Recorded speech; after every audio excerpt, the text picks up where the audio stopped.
რუსთავში ქორეოგრაფიული კონკურს-ფესტივალის ქართული დასკვნითი ღონისძიება გაიმართა. საფესტივალო სივრცე ქართული ფოლკლორის მაყურებლებს 10 დღის განმავლობაში მასპინძლობდა.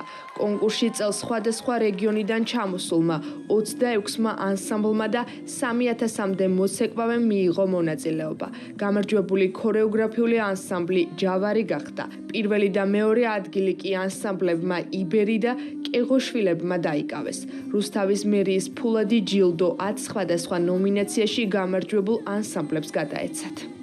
წელს უკვე 60,000 ვიზიტორი გვყავდა, 3,000 მონაწილე. ჩვენი მთავარი მიზანი მიღწეულია ის, რომ ახალგაზრდებისთვის იყო ძალიან ქართული სივრცეები და კიდევ ერთხელ დავამტკიცეთ, რომ ქართული ტრადიციები, ქართული ქორეოგრაფია ეს არის, რაც თითოეულ ადამიანს ძალიან გვიყვარს. მე მინდა რუსთაველებს მიულოცა ეს ფესტივალი და მინდა ასევე მიულოცო იმ გამარჯვებულ ქორეოგრაფიულ ანსამბლებს, რომელსაც დარწმუნებული ვარ კიდევ უფრო მეტი мотиваცია ექნებათ მომავალ წელს, რომ ისე მიიღონ მონაწილეობა. გაუცეული ვარ რუსთაველი ხალხით, იმიტომ რომ ისეთი ენერგიას გაწვდიან სიმღერისთვის, რომ რასაც უხასია ის იყო, მაინც კარგად იმღერებს და უღმესი მადლობა ყველას რუსთაველებს და განსაკუთრებით ხალხურ ნინოს მეს რათა მოგცა საშუალება, რომ ეს ჩვენი ემოციები გადმოგვეცა ხალხისთვის. პირველ რიგში ძალიან დიდი მადლობა მინდა უთხრა რუსთავს ესეთი კარგი დახვედრისთვის და ძალიან კარგად ჩაიარა ამ ფესტივალმა.